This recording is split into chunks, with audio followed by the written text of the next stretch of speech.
Hello wonderful people of the internet, my name is Caroline Kihugu. Welcome back to my YouTube channel. In case you're new here and if you are returning subscriber, thank you my friend for always coming back and making this channel interactive. And today I would like to talk about budgeting, and I have somebody to tell us more about budgeting. Who should budget? When do you start budgeting? Most of us have the notion that only the rich people should budget, only the people in business and in big businesses should budget. And I would like for him, you've seen his face before. Let me welcome him. For those who do not know him or have not seen his face before, let me welcome him to introduce himself and tell us what he does first. Karibu. Asante sana Karo. My name is Joseph Ruiz, CEO and founder of Best Train Consultants Limited. We are located in Thika Town, Neema Plaza, third floor. At Best Train Consultants Limited, we consult on everything from financial to marketing consultancy. That's include human resource and management. Now, to the question of the day about budgeting, I don't know, what do you want me to cover? What is your topic today? Okay, I thought that maybe everybody knows what budgeting is, but then maybe not everybody does know what budgeting is. Why don't you first of all enlighten us on what budgeting is? Okay, budgeting in a layman's terms, it is to make it easier, it's planning how you are going to spend your money, allocating different amount of money to different functions in your life or in your household if you have a family. So that is, in a layman's term, it is planning how you are going to spend your money. So in short, it's telling your money where to go. Yeah. And not wondering where it went. Yeah. And if I write some things I want to spend my money on, does it mean I'm budgeting amount? Okay. To take, for example, the government. Right now the government has started what we call preparations for the budget. They have started preparing for the process of making the budget 2024-2025 financial year. So they are taking policies, they are taking proposals, they want to talk to people, ask people what they want to do with their money. So you writing down, that can be rough work.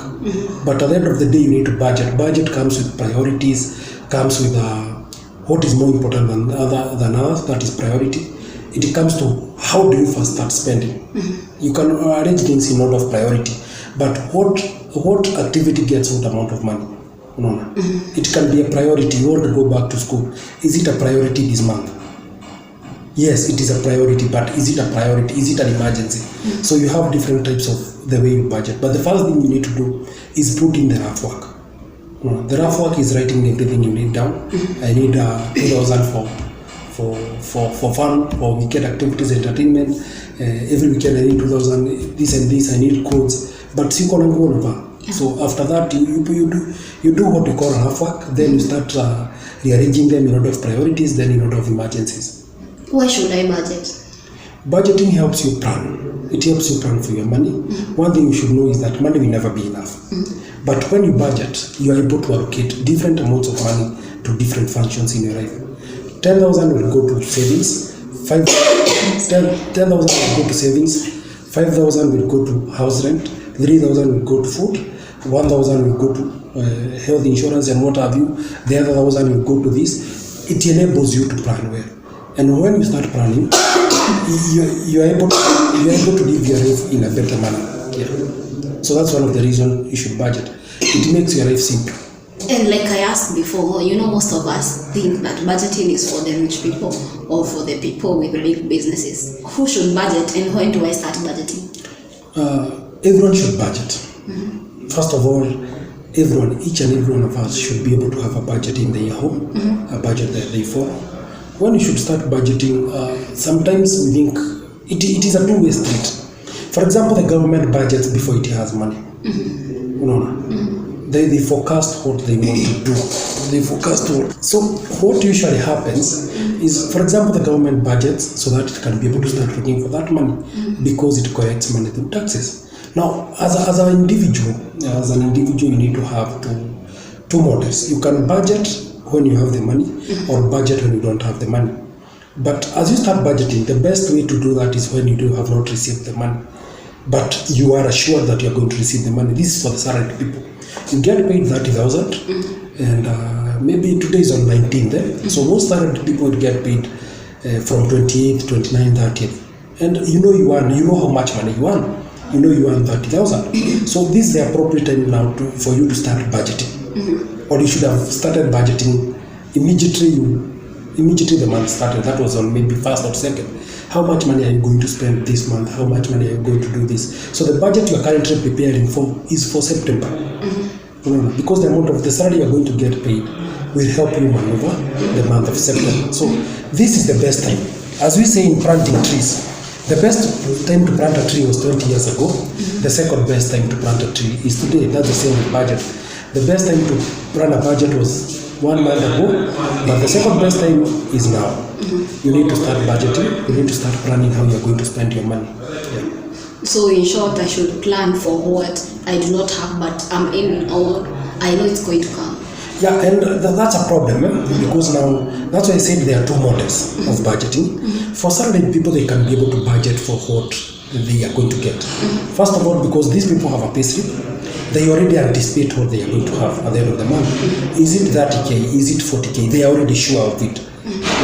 But sometimes for business people, especially upcoming business people, businesses might sometimes react in a ways that you might not.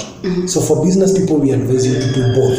You plan before and after, as a way of mitigating misusing money. But for salaried people who are actually people who get paid a salary, no matter how small it is, you should budget before you receive your money. Because remember, the moment this money comes in, it's going to take you another 30 to 31 days to receive the other batch. So it is important to budget before you receive the money. But for business people, and I would like to clarify this, you should use both models.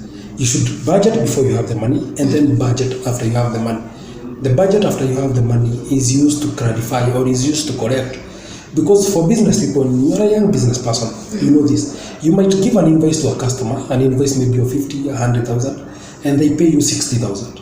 But already you had budgeted for 100. And now you need to go back to your budget and now start feeding with the amount of money you have. Do you see the importance of budgeting both when you're doing the business? But for a salaried person, the moment they get paid their 60,000, there is no other amount of money that is going to come. The other amount of money is going to come next month, so they have to spend on this. Together. So for salaried people, budget before. For business people, budget before and after you receive the money.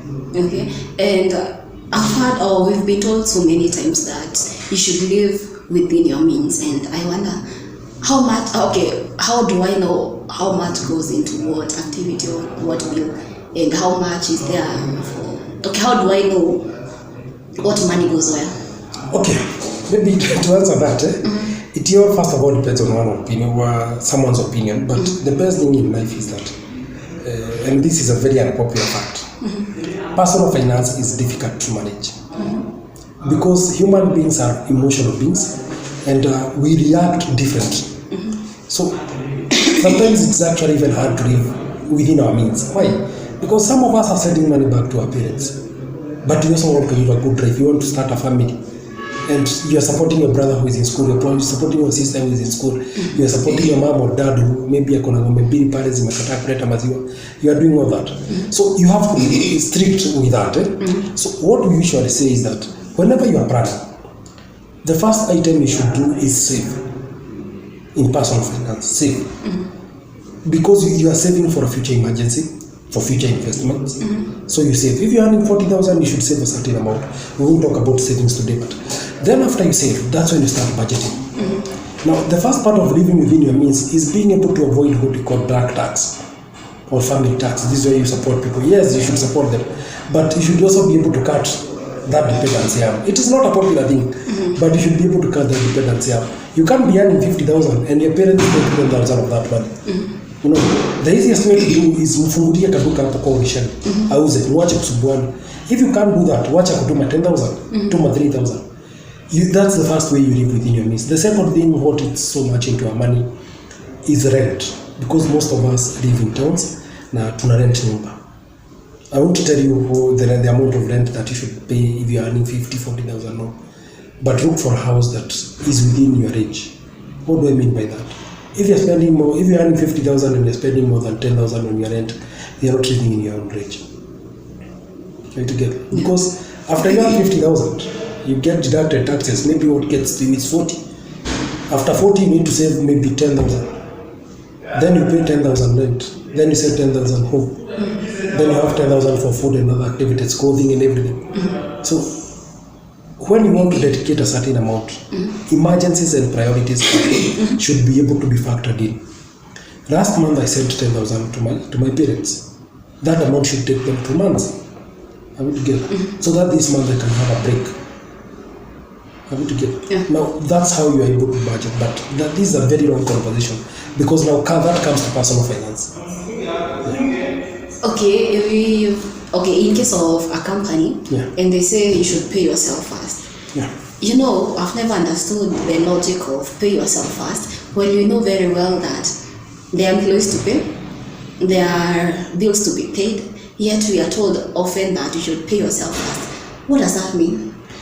Okay, now you want us to diverge now into okay. There's no problem. Maybe I'll give you a snippet. But the question you're asking for is what we call business consultancy. Okay. Because there are two categories of businesses. The simple ones that everyone knows. You have companies and sole proprietorships. Now, I think the question you want to ask me is about sole proprietorship. Because companies, you are a cost. But sole proprietorship, you and your business are one and the same thing. No. And it is hard to pay yourself first, as you listed the factors that come in. You have employees, you have rent, you have other expenses that come in, and it's not easy. Now, for a sole proprietorship, you take the profit, and most sole proprietorships have not come off the ground. They are still struggling. But for most companies, you have to actually expense that. Why? Because even the KRA taxes company. A sole proprietorship just has income tax, and you can even be able to file new returns for sole proprietorship. But for a company, it's tricky because you need audited books. So on a company, as a director or as a CEO or as the founder, you need to be earning money per month. Are we together? There is many ways you can do that. You can do that by a budget. You can do that by what we call office allocation. You allocate your office some money. But on a sole proprietorship, you need to be able to incorporate yourself into the business. Maybe count yourself as an employee, but also use the profits that you get from your business back into the business. But for a company, you need to actually be employed. You need to even have an appointment letter that Caroline is the CEO of this and this company, appointed for a period of 10 years. Are we together? Because you can be able to sell a company. Selling a sole proprietorship, on the other hand, it's hard. Because most of the time unachukua pesa kwa sole proprietorship, kwa biashara unalipa nayo rent, then biashara ikipata pesa, then unajipea, then unatoa pesa yako unalipa loan ya biashara. It's hard, but after some time working with a sole proprietorship, you need to migrate it to a company so that you can be able to pay yourself. There is a good, maybe as I finish that in a company there are only three ways a founder can earn. Through dividends, not profits. In a company there are 3 ways a founder can earn: through dividends, through a salary, or through selling shares. Are we together? You sell off the business. As a founder in a company, you can only earn through 3 ways. You either become a cost, that's why the company employs you as a CEO, a director, or a managing director. The other way is when you have dividends. Dividends now come after profits, because a certain amount of profits must be plowed back to the business. Are we together? Yeah. A certain amount of net profits must be plowed back to the business. Then you get the dividends as the director. Then you can be able to sell the business. You can be able to sell some shares. That's how you earn. Okay. And in case of, let's say I budgeted, like the way you said I budget before, for something. Okay, now we are in August, just a week. It's a week plus, almost 2 weeks to September. Yeah. But then we are expecting, from next week, people are expecting to start receiving their salary. Yeah. And let's say before, in the period of budgeting and receiving your salary, there is an inflation come. And what I had planned for before, let's say I allocated some money for maybe for food, yeah, for example, and the inflation. So that means that I will have to dig deeper into my pocket. In such a case, how do you solve your own budgeting crisis? Yes. Now, there is a saying that says that little knowledge is very bad. Also, excess knowledge is bad. Sometimes when you have excess knowledge about something, it's purely bad. Why? Because you are not even able to make a conscious decision. Now, when there is inflation, sometimes you hear that the inflation of food prices, because there are different types of inflation. There is what we call non-food, non-fuel inflation. There is food inflation. There is fuel inflation. There are a lot of types of inflation. So you have to get keen on that. What is the inflation that is going up? So let's take, for example, food inflation. The government says that inflation in food has gone up by 7.5%. It is now at 7.9%. Now, uko na budget, ulikuwa budget this month, the month of September, or the month of August, I'm going to consume food for 3,000. In your budget, did you have a miscellaneous or what we call a CFD? And not a CFD, but a CF, a consolidated fund. What do I mean by this? Now, this is in quotes, for lack of a better word, nimetumia consolidated fund. I'm a miscellaneous fund. This is where you can be able to tap in case the prices go up. But because most of us don't have that enough income to do that, there are two ways that you can be able to do this. The first way is cut down your expensive tastes. Because some of us have expensive tastes. It's good. You are need to spoil yourself. And it's okay. Pesa ni yako.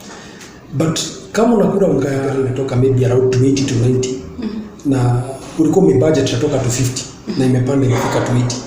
Now you need to go and look for a brand that is retailing at 50. Why are you doing this?